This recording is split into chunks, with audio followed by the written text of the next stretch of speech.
Il y a 3 millions d'ultramarins. Les problèmes sociaux en Outre-mer sont les mêmes que dans l'Hexagone, mais dans une dimension plus flagrante. Pour tenter d'y remédier, les représentants des CCAS ont travaillé à l'élaboration de propositions concrètes.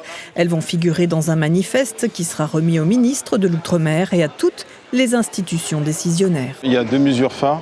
La première, c'est la création d'une agence de contrôle et d'évaluation sur les fonds dédiés aux Outre-mer.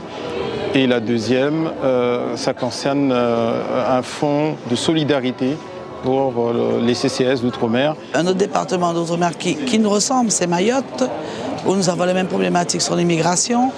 Et bien entendu, ce sont les CCAS qui supportent en tout cas cette arrivée de l'immigration et nous souhaitons avoir des réponses de l'État. Chaque territoire s'adapte avec les moyens dont il dispose et aucun n'a les mêmes. Pour plus d'égalité dans la capacité d'action, la création d'une plateforme numérique de partage d'informations et de ressources est nécessaire. Elle devrait aider les réseaux à se structurer. Nous avons un grand rattrapage à faire et nous avons déjà une grande pauvreté sur notre territoire. Nous avons la formation des jeunes, nous avons la professionnalisation de nos aidants.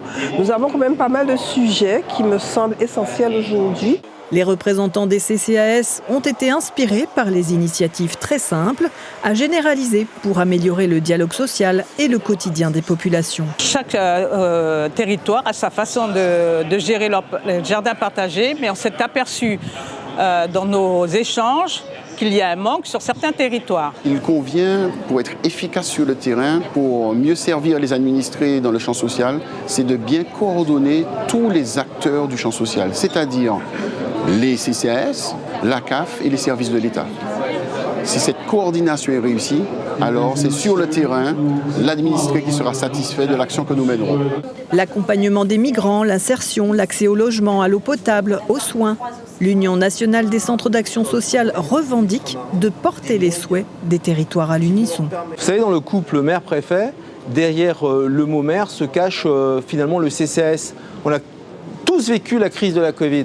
C'était les CCAS qui étaient présents. On a tous vécu ici, en particulier, les crises climatiques. Ce sont les CCAS qui sont présents. Le couple maire-préfet, c'est en fait le couple préfet-maire-président de CCAS.